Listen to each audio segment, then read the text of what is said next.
You're listening to the winning literary show, Off the Shelf Books Talk Radio, live with host Denise Turney, author of the books Long Walk Up, Portia, Love Pour Over Me, Spiral, Love Has Many Faces, and Rosetta's Great Hope. Turn up your dial and get ready for a blast of feature author interviews, 411 on book festivals, writing conferences, and so much more. Ready? Let's go. If you are working on something that you really care about, I love this quote. If you are working on something that you really care about, you don't have to be pushed. The vision pulls you, and that's from Steve Jobs. Good morning, good morning, good morning, and welcome to Off the Shelf, the Books Podcast. For all our loyal listeners, I always start the show by saying thank you. 16 years on the air. This is your first time. I just want to let you know that you are absolutely listening to the Winning Book Podcast, Off the Shelf, and welcome to this Saturday. This is the last Saturday in October, you guys. This month went like a blur. October the 30th, 2021. So thank you for being here. We have a wonderful author on deck for you, and Ken, excited. I learned something from every guest, so I'm excited to introduce her to you and see what she shares this morning. But before I introduce her, this is something I've been regularly talking about, and you hear a lot about mental health with the COVID-19, and thank goodness we're coming out of the lockdowns and things are starting to go back to what we would call more normal.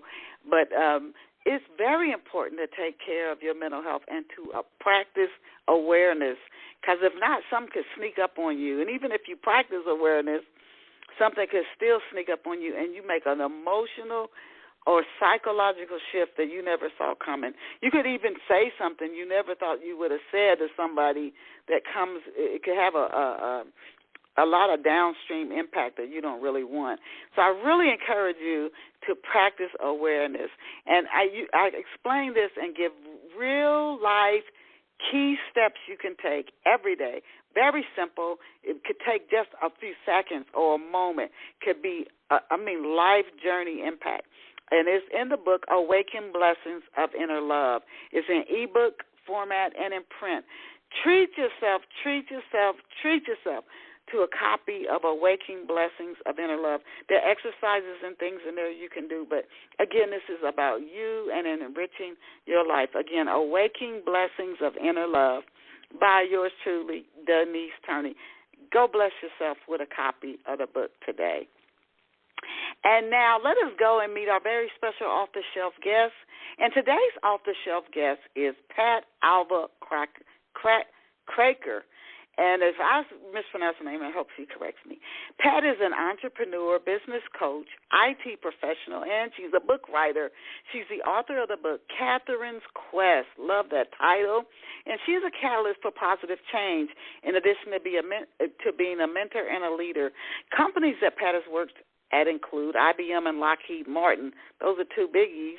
And she is passionate, absolutely passionate, you guys, about helping others to pursue and fulfill their dreams. We are honored to have Pat join us this morning on Off the Shelf, and I hope I'm picking up the right line. We are absolutely honored to have Pat join us this morning on Off the Shelf. Welcome to Off the Shelf, Pat. Hey, Denise. I am so excited to be here. We are so like-minded, my girlfriend, and I am just really waiting to have a juicy conversation with you and make an impact with your audience. Oh, well, you know what? When I was researching, and I learned a lot about the guests, when I ask questions, some of them I already know the answer to from my research, but for our listeners, and we have so many people who tune into Off the Shelf from around the world, and some are going through things. And so when they hear stuff on the show, it can have impact. Even though this is a show that focuses on books and storytelling, we've had movie producers and literary agents, people who are any form of storytelling. So we're honored to have you with us. But we want to give our listeners a little backstory about you, Pat, before we launch into talking about your books and your other work. So to kick it off, could you tell off-the-shelf listeners where you grew up and what life was like for you growing up? Okay. Well, I grew up in El Paso, Texas, and I am one of five and the oldest. And I stayed in my community of El Paso, went to school there until I started working with IBM. And about 4 years into working with IBM, I realized that my potential for going up the ladder was really going to require that I move away from home. And so I moved to Dallas in 1985, and that was a big decision to, go out and go into a city that you don't know anyone, you don't know the city, you don't have any family, you don't have any friends, and just trust that you're making the right decision.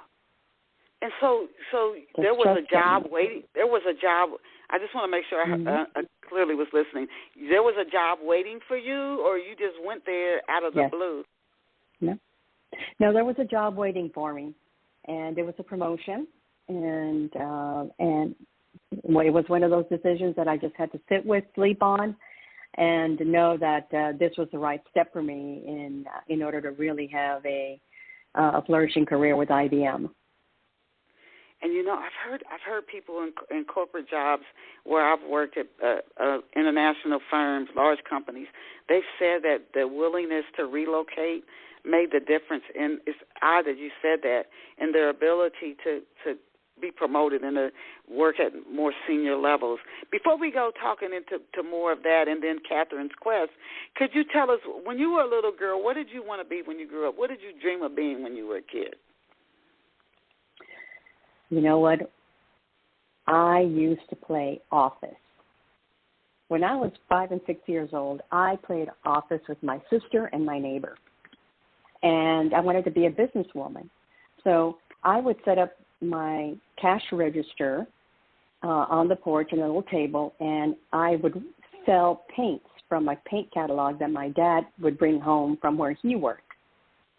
And I had a telephone, and I would take orders on the phone, and then I would go see my friend Gussie, who lived next door, and he would okay the orders.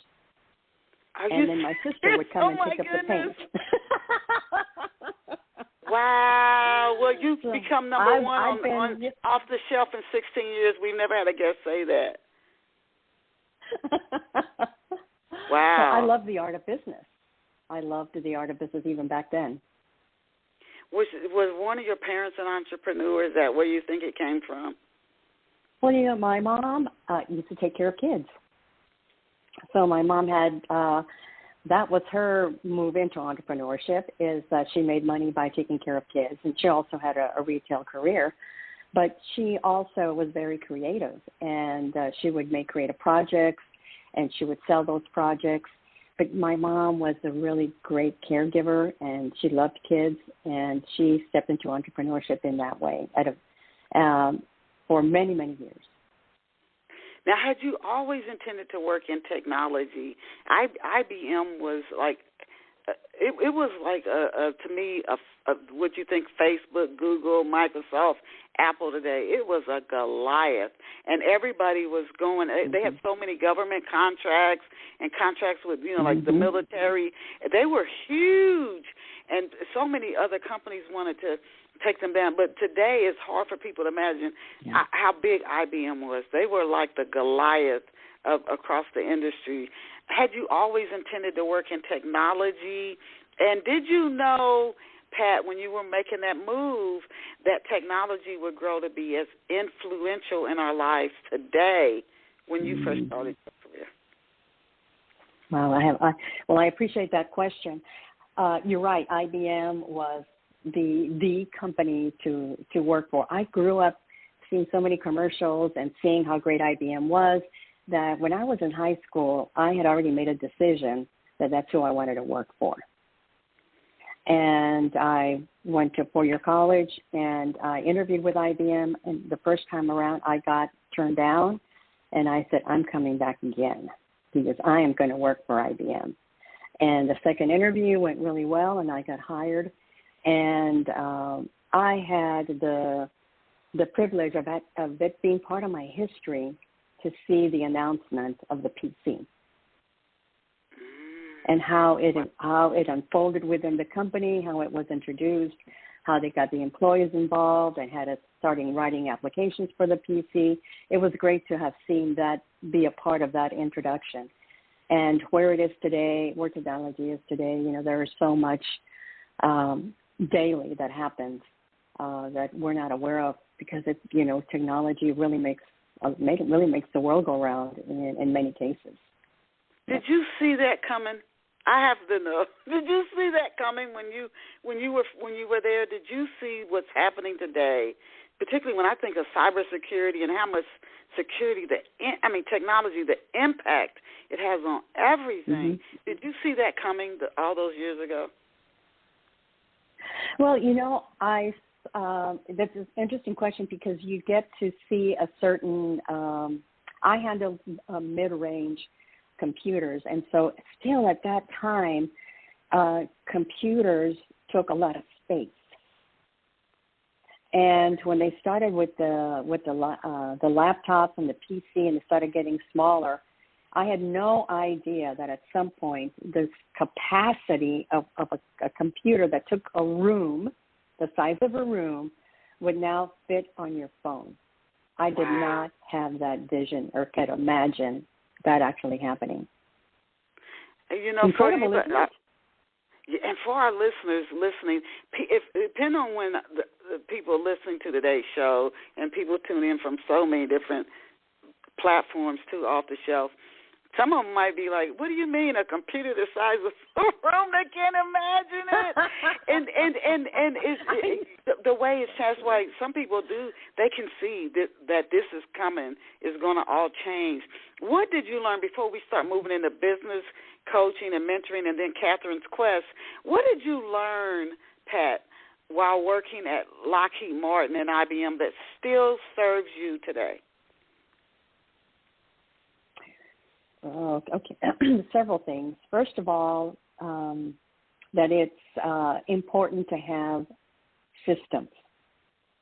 Whether it's in a big corporation or in your company, it's important that you have systems, and to automate those systems as much as possible in order to really be able to move your company forward. So systems are critical.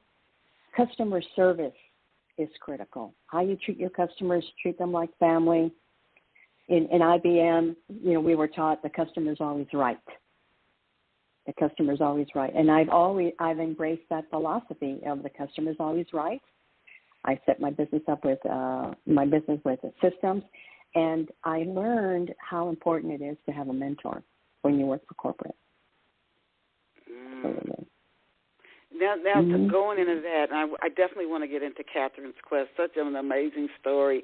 When you said mentor, it kind of led into another question I wanted to ask you. You said it's very important to have a mentor, and I've heard people who are seniors say they never had one. I've heard some say that I never had a mentor. Things were very different when I was coming up than they are now. But for those who want to go down a path similar to yours, what is quickly the difference between a business coach and a mentor? Okay.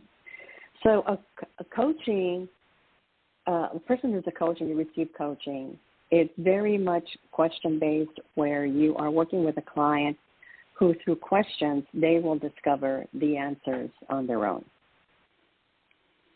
You're asking questions that allows them to go in and find the answers within. When you mentor, you actually have a specific skill set that particular person wants to learn. For example, I mentored a lot of women on project management.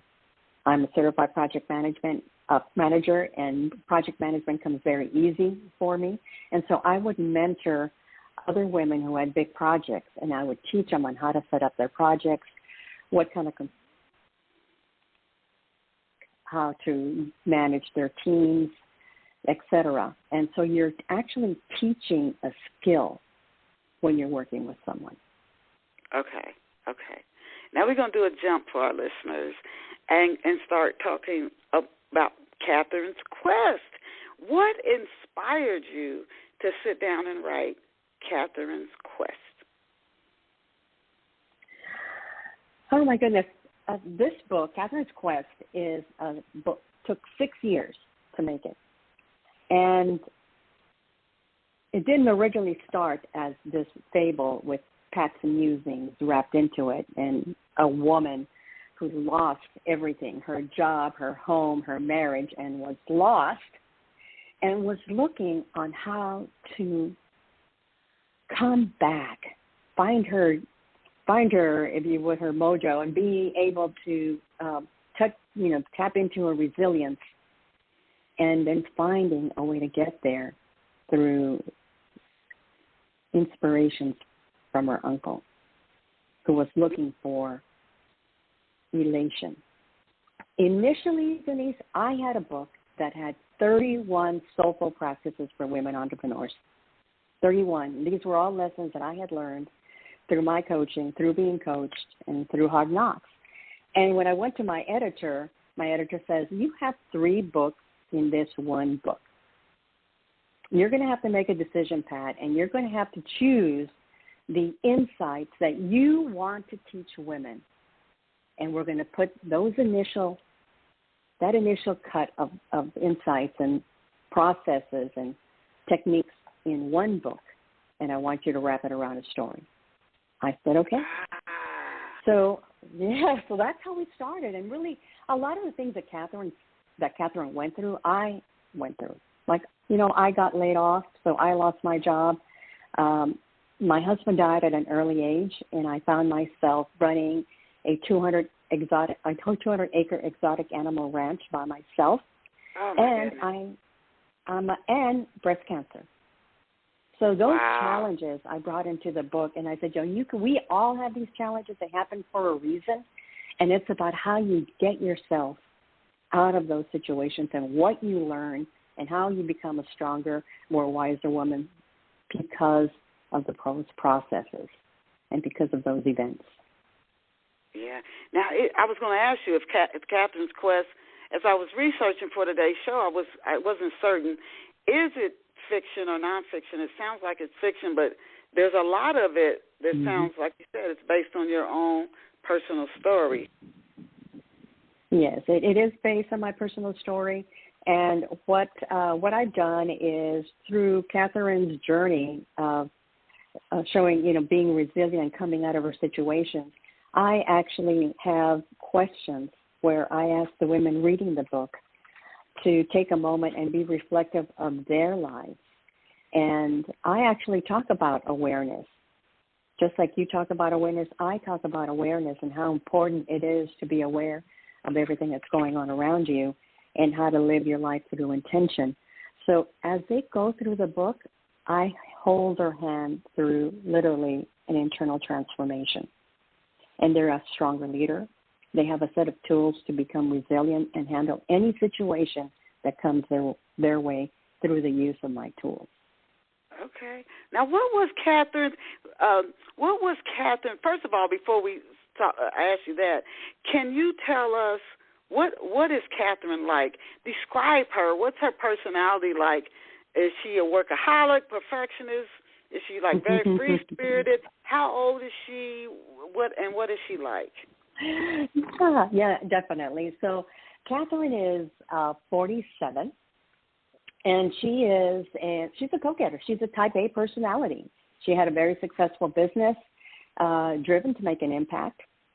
She also had a zest for life and was really open to adventures and open to learning, and really was in love with her husband. So she believed that everything in life happened for a reason. Katherine was a spiritual person. She believed in her strong sense of intuition, and that in life everything happens for a reason. She's also a person who is willing to learn from her mistakes. And just see them as lessons and be able to really move on. She loves. Go ahead. No, go finish. You said she loves. Okay. She loves learning. She's a learner, and she loves learning and enjoys people. And just her, she has just a beautiful natural presence to her that she was easily able to attract people and situation events that moved her life forward. Very interesting. You said she was able to attract people to help move her life forward. Now, you described Katherine for our listeners. The story is starting, and and I know she's searching for something. But for those who they've never heard of Katherine's Quest, this is their first time. Whether they listen now or they listen later in the archives, what can you tell us? What was Katherine's life like before things started to fall apart? Did she have what people would consider to be a perfect life? It looked like that on the outside. It did. It looked like that on the outside. She was very successful in her business. She had a marriage, that could probably, be improved. We don't all have the perfect marriage, but on the outside, people thought she did. And she was successful in not only in her business, and she had a beautiful home. She had her dream home, and so everything was working well until it wasn't. And then she found that her husband was having an affair with his secretary, and that caused a divorce. And then they had to sell the house. And then in all of that, it started affecting her business, and she lost her business. Oh, it sounds like so how long was her husband having an affair? This is the part of life or any story when somebody tells you, and I actually interviewed somebody else on Off the Shelf several shows ago, and that actually happened to her in real life. She thought she had the perfect marriage, and then find out her spouse had been cheating on her for years, but she was clueless about it, and thought she had the perfect marriage. And so it sounds like, is that what Katherine? Sometimes we know something's going on, Pat, but we don't want to acknowledge it. We just live in a bubble. We don't want to face it. We don't want to deal with it. The signs are all there. We just keep dismissing them. Is that what she did, or was she truly blindsided? Katherine did have a feeling that something was going on, and like you said, sometimes we don't want to accept that, because in accepting that, we have to make a decision. Tell us about Katherine, which is not always easy, because it's going to change your life. Tell us about Katherine's find in the attic. So she was up in the attic because she was packing, getting ready to sell her home. And she went upstairs, and she had this beautiful old rustic trunk that belonged to her Uncle Iman. And she got curious, and she opened the trunk, and she found this beautiful leather-worn journal that belonged to her Uncle Iman. And she sat down, opened the journal, and started reading. And in his journal, he had started, he was on a mission to find elation. He was on a mission to find elation. So he had planned out to visit 7 different islands, and in each island amplified certain values. And in the last island is the island of elation. So he started traveling from one island to another and started writing about his journeys, what he learned, what he was going to take into his life, what he was going to drop from his life, and just work his way to elation. And so she said, I'm going to do that. I'm going to find my way back to elation. And so the story, Katherine's Quest, One Woman's Journey to Elation, is a story of how Iman also finds his elation. And so there's a bit of Katherine's Quest, of Katherine and what she learns from reading his journal, and what to all the different islands. And it is a story where Katherine actually goes to the island of elation. And unfortunately, Uncle Iman doesn't make it to that island. So when he doesn't make Katherine's it to the final island. When Katherine's in the attic and she comes across this journal, Uncle Iman's he's still living? No, he's already dead. Okay. That was a gift that was meant for her, that she wasn't even aware that she had it in her attic. Now, why was she so close to? What was it about Uncle Iman? Why was she so close to him? What is it about Uncle Iman? Isn't it interesting? I mean, you probably have a favorite aunt or uncle, I'm willing to bet. Oh yeah, you always you do. Somebody You always have a favorite aunt or uncle that you just really resonate, that you can go to for advice, and they accept you for who you are, and they never judge you. They're just there to hold your hand and guide you in any way. And that was Uncle Iman was that for her. So from the time she was a little girl, he was just the one she could always go to. And her relationship with her parents, she had a strong relationship with her parents as well. Okay. Introduce us, Pat, to some of the other major and minor characters who show up in Katherine's quest, who help move the story forward, and people who the readers would be very interested in knowing what's going to happen to them as well. So as we go through the story, we are seeing the story through Katherine's eyes, but we're also seeing the story through Uncle Iman. And so Uncle Iman goes to this island and visits and sits with a family. And this particular family, the whole island is about giving your gift in a way that helps everyone. So he sat with a family, father and mother, 2 kids, and every morning everyone knew exactly what they were supposed to do to help to the community, help their family, and everyone joyfully just got up. Mom and Dad, they were craftsmen. They all had their special gifts, leather. Mom did cooking. She saw what she cooked. The kids worked their garden, and they worked that every day. And when they came home, they ate as a family. So he saw how everyone stepped into their gifts and how important it is for us as women to step into our gifts. And that's a story that Katherine starts realizing that, these are my gifts. And I ask in the book, which are your gifts? Which are your gifts that you are aware of, and which ones are gifts that maybe you had taken for granted and are not really bringing them out to the world? So in every book, in every chapter, or every island, there's a family or there's an individual that has a conversation with Uncle Iman and says, in one of them, it's a lady who talks about self-care and talks about how important it is to take care of ourselves, that without taking care of ourselves, we can't take care of others. You took an interesting approach with this as I'm listening to you.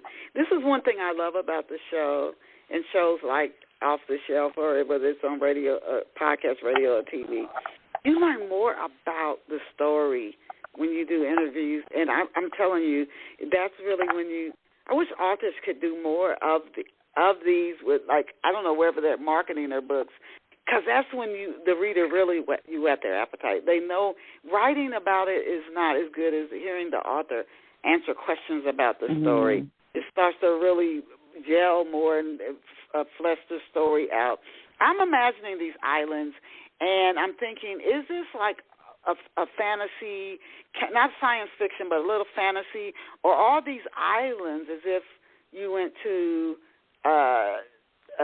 one of the Hawaiian islands, the Bahamas, or another island? Is it an island that's similar to the way things are happening today in today's world, or does it take you back in time, or are you going forward in time, or is it like visiting an island today? I'm trying to picture what these islands are like.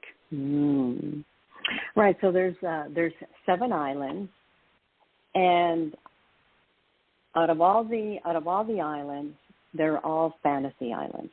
There's only one island that really, if you looked in the map, you would actually find it. And really, it's when you go into the islands, they're not islands that are commercialized. They're very much pure in the discovery of the island itself. You don't have the tourists in it. It's just the island and the people who were born to be and contribute to that particular island. So it's very, it's like going to an island that hasn't been cultivated by society or changed into a money-making island at all. It's very in its natural state. This sounds like something, I don't know if you have an interest, that could be almost not an ongoing TV series, but like a mini series. And each chapter is a show where they visit an island, and then you learn something. Now, through the story, do you show readers that it is possible to approach each day with a newness, like emptying yourself of yesterday's experiences by morning and starting over new? I've heard, you hear the power of now, living in the present. You got to let the past go. Is that something that you do throughout Catherine's quest? Yeah, I do. And in fact, in one of the chapters, one of the process that I talk about is unraveling. And so unraveling is a process, is a practice that I practice, and I share with them with the women because it's so powerful. So at the end of the day, before you go to bed, you take a look at your day as if you were watching a movie. And you can unravel your day either from the point that just about before you go to bed to the point that you wake up, or you can unravel your day and look at it from the time that you first woke up and everything that happened until you're ready to go to sleep, whichever resonates with you. And in that process, you look through every conversation, you look at every conversation, every meeting, the energy that you put into a particular project, and ask yourself, what went well about my meeting with Denise? Why did my meeting with Denise go so well? And then ask yourself, what will I take from this particular lesson and start applying it in my other conversations with people? Or why was I when I was working on this particular project, why did everything just come together for me? What did I learn from this particular time on working project day? And why didn't this particular conversation go well? And what would I do different? So that through unraveling your day, you learn what went well in your day, what you would do again, what didn't go so well, and what you won't do again, and how you will show up the next day. So if you did that consistently, you would transform. You would be a different, better person every day if you did that every day, every night. In the scriptures, it tells us to examine ourselves, and again, practicing awareness in this busy world.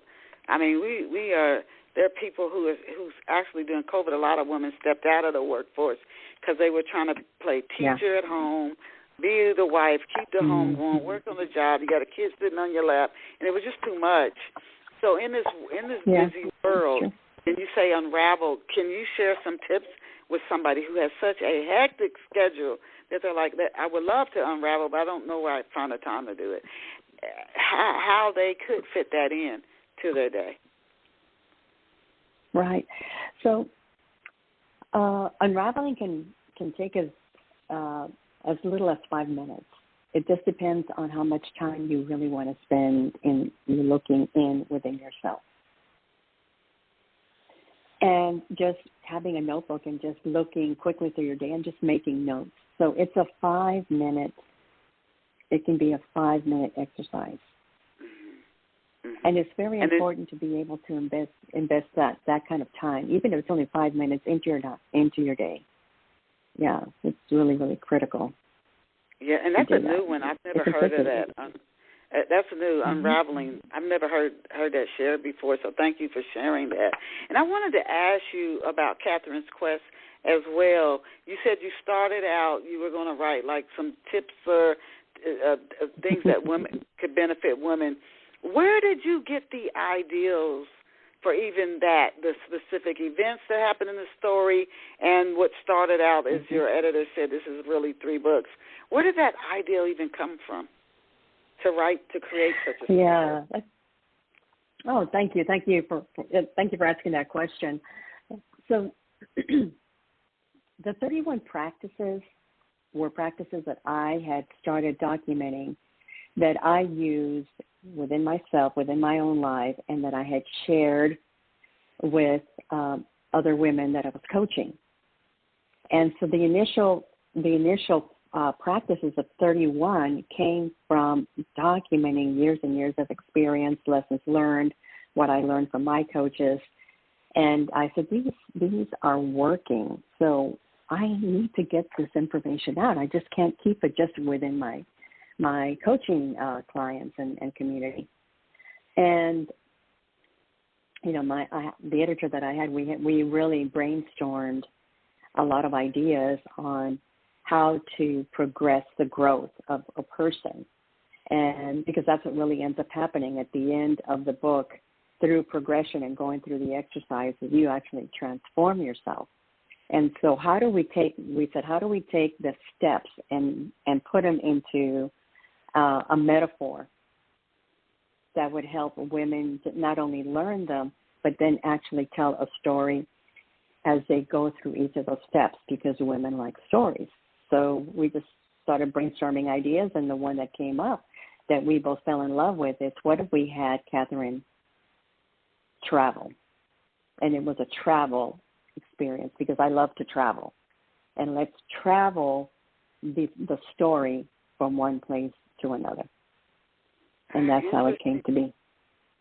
Do you have plans to turn Katherine's Quest into a series? I know, we're going to cover this later in the show, but when it comes to marketing and selling books, they say, you know, if you have a series book, you can sell more books. They get it's a series, second or third series, and they want the first series, and then they want all the books in the series. Do you have plans to turn the book into a series? Yes, that is true, Denise, that what I've learned is, for those authors that are listening, or those who desire to be authors, is what I've learned is you, at a minimum, have a series of books that is composed of 3 books. So I will have a 3-book series associated with Katherine's Quest, One Woman's Journey to Elation. Yes. Okay.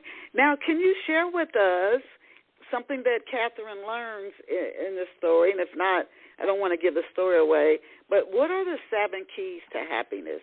I know she's looking, Uncle Iman was trying to find elation. He's looking for this island, and now she's on a quest to find this island. And I'm assuming if they get there, they will find these 7 keys. Can you share with our listeners what the 7 keys to happiness are?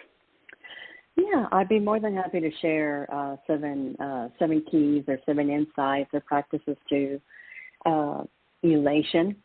And one of them you actually touched on earlier, and that is to be open and empty to receive new insights, gifts, is to really be in a place of new beginnings. And when you start brand new, you don't know what you don't know, and so you're open and you're empty and you're ready to receive. So that is one of them. The second one is to live life through intention. Any situation, any task, any meeting, any trip, even if it's to the grocery store, is that you see what it is that you want as the end result. So in the book, I talk about intention, and I give you the formula, is that what is your intention of this particular event, situation. So it's just like you and I. My intention in this particular conversation is for Denise and I to have a lot of fun in enjoying the uncovering of Katherine, so that it makes an impact on our audience.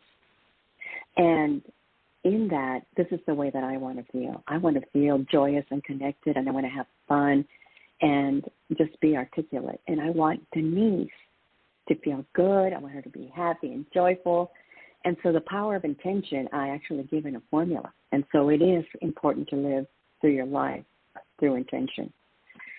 The other one is number 3 is to have a morning routine. The most successful people all have a morning routine. Oprah has a morning routine. And that morning routine sets and centers you for the rest of your day. I like to call it a mind, body, and soul routine, and I give suggestions on how to incorporate that. But it's important to have a morning routine to get you centered, get you focused, align on what the most important things you want to get accomplished, and to actually see your day unfolding. So that's 3. Number 4, I shared that one, is to unravel your day and learn each day from what happens in your day so that you understand the things that bring you joy, the things that don't, and the things that get you frustrated. Understand the things that give you satisfaction. It's just have that level of awareness of how your day unfolds and learn from it. And 5 is to understand what your gifts and talents are and go do that. Know what your gifts and talents are and step into that place and express and use your gifts and talents to make a difference in the world, because all of us have a different experience, gifts, and talents. And that combination is unique to every person in the universe. And if you step into the world saying, I'm going to use my talents, gifts, and experience to make a difference, you will experience a sense of satisfaction. You'll be happy. You'll be successful. And that really comes down to it being your purpose, right? Mm-hmm. Oh, so that's 5. So that's 6. I'm writing these down. Be open, be intentional, have a morning routine, unravel your day, understand your gifts and talents, understand what your gifts and talents are, and use them. We're on number 6 now. What's the 6th key to happiness? So self-care is that you need to take care of yourself in order to be able to take care of others. So you need to fill your cup first in order to take care of others. And that's from a mind, body, and soul perspective. It's taking care of your body, making sure that, you take all your annual exams of all kinds, that you're exercising, you're eating well, you're hydrating, you're taking care of your biggest organ, which is your skin, you're connecting with Spirit, with God, with Buddha, whoever that is for you, and that you're expanding. Your self-care should include all of those things in order to be able to move forward and be happy. Because it's in our growth that we find success, that our businesses grow. Growth is and number 7, drum roll, you have shared so many. What is number 7? Keys to happiness. That happiness is a choice. Happiness is a choice. You wake up every day and you decide that you're going to be happy, or you decide you're going to be in a bad mood, or you decide you're going to be angry, or you're going to decide you're going to be frustrated. So happiness is a choice. Now, I just want to play devil's advocate for a second for our listeners who's saying, okay, this all sounds good. Happiness is, and you've gone through a lot in your own personal life, happiness is a choice. They might be saying, okay, I got you, Pat, but what if you just received some horrible news? And somebody could say, are you telling me I have the choice whether or not I could be happy? Mm-hmm. You're always at choice as to how you receive information, the actions that you take, and how you decide to actually interpret the things that happen in your life. That's powerful.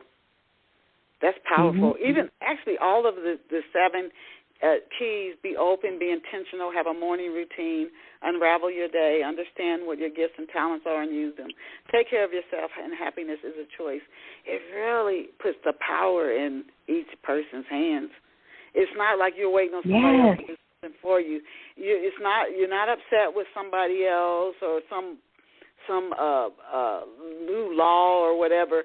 You realize that your life really is in your hands. It really is in your hands, and that is very, very powerful and empowering. And it also raises a question sometimes when you hear people complain but not make any different decisions. Do we really want to control our own life? We say we do, but do we really, or would we like to blame somebody else or blame a circumstance because we don't really want the keys? That's a very, if our listeners don't get anything else out of this show and read the book Catherine's Quest, that is powerful. Now, aside from book writing, Pat, what other services do you offer clients? Thank you for asking. I am a business coach and a human design business coach. So one of the things that I do is I coach and help women build businesses based on an assessment called Human Design Business. And this assessment is a self-development and a business development tool. And I use this tool to actually create a blueprint of every individual that I work with. It's based on their birth date. And a blueprint is produced by your birthday and the place that you were born. And that blueprint that tells you their strengths, how you're meant to serve, who you're meant to serve, how you're meant to market yourself, how you're meant to make decisions, and signposts in your life that show you whether you're in or out of alignment. I use this tool to help them grow and help them grow their business.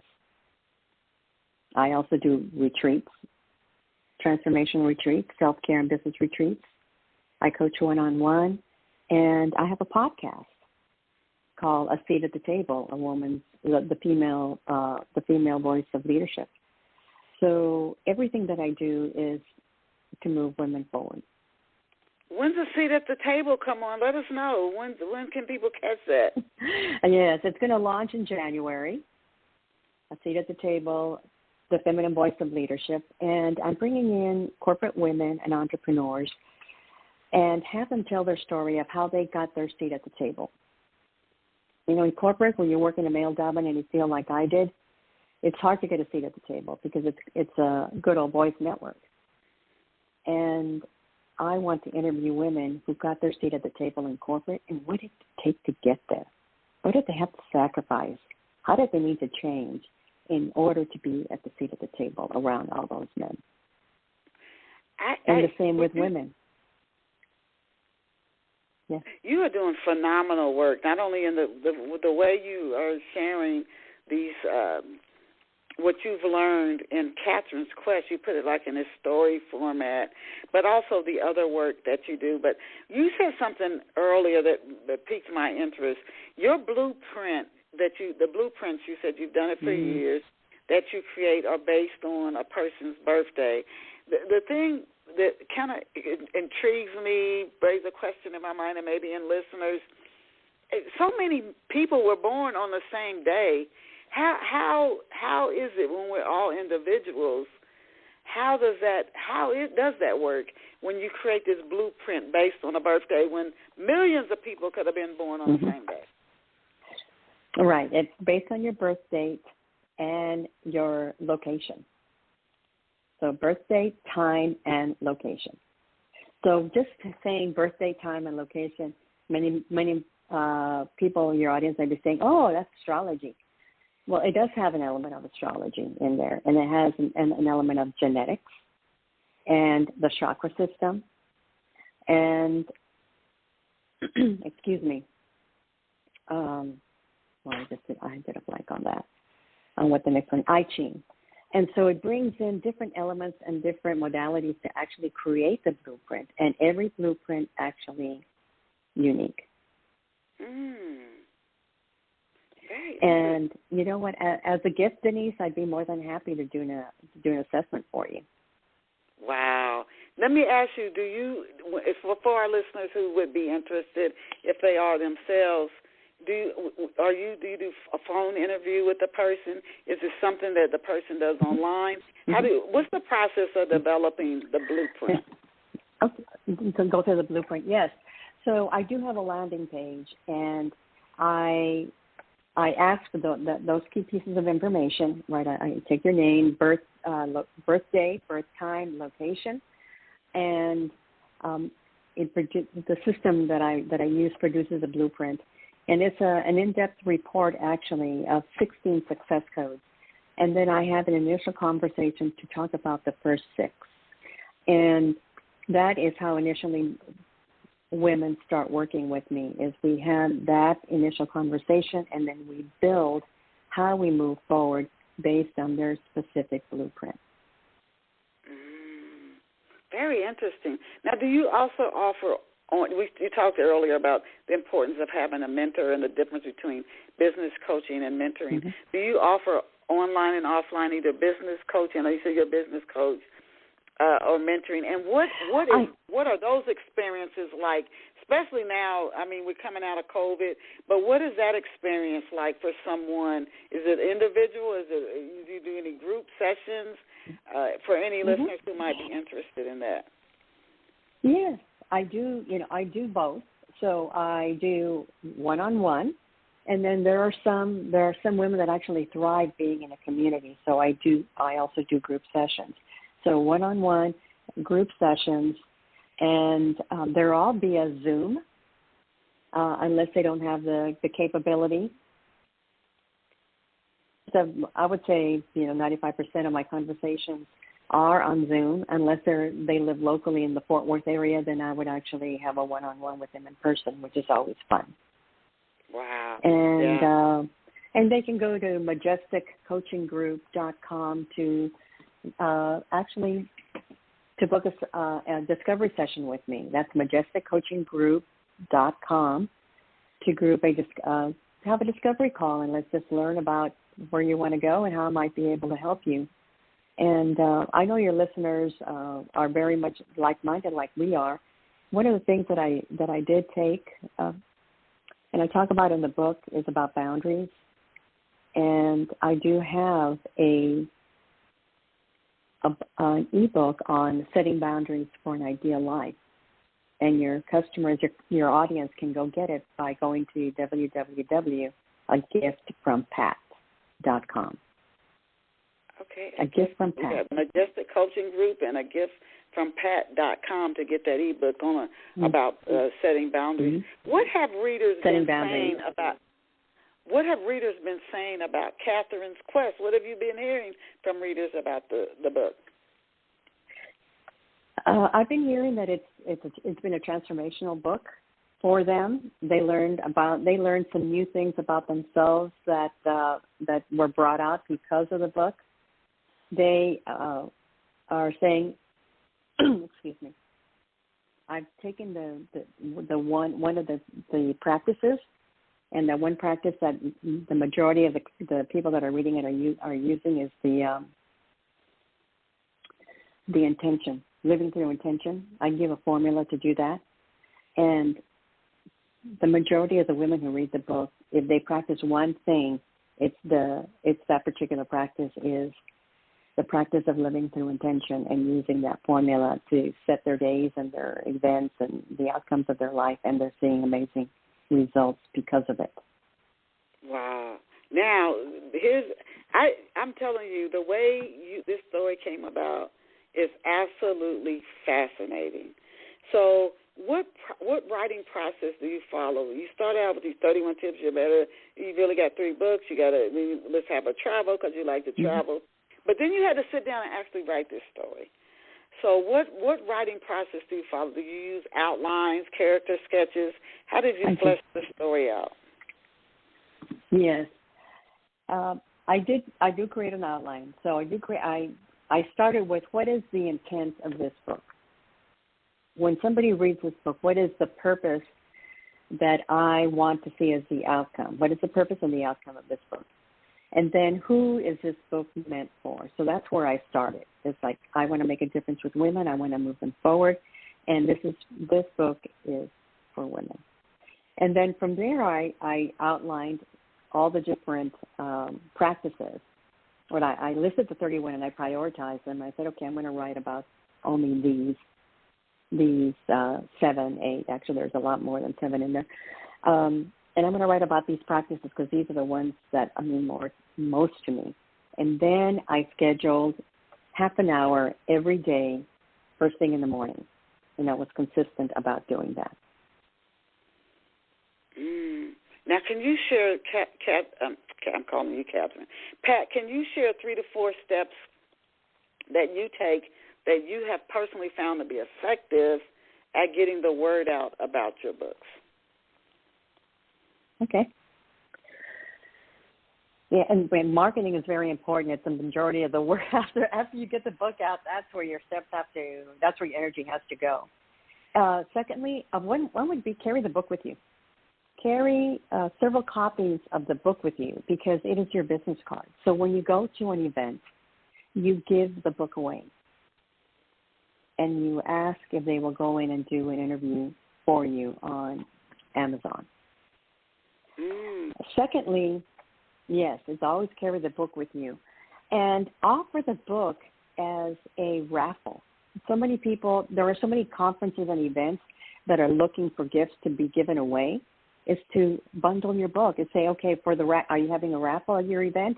I'll give 3 copies of my book. So when you have a raffle,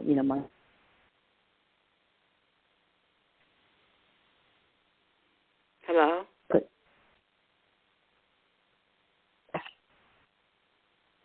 Hello? Hello, I'm here, Pat. Are you here? The book. You said have a raffle? Yeah. I think you're breaking up. So we're on with Pat Alva-Kraker. I hope I'm saying her name correctly. She's the author of Katherine. Hello? I'm sorry? You were breaking up. Okay. You were breaking up. So you were just going through some marketing steps. Take the book with you. Have a raffle. If you're going to an event, you can just give like 3 copies of the book and say, somebody could win the book as a part of a raffle. Any other marketing tips as we come down to the last 4 minutes of the day show? Have a launch party to get your book out. And, use your book on Facebook. Tell a story or a segment or a piece of your book on Facebook Live. Get it, it's part of everything that you do. It becomes fundamental to your business, to how you want to make a difference, and you take a segment and you read a portion of it.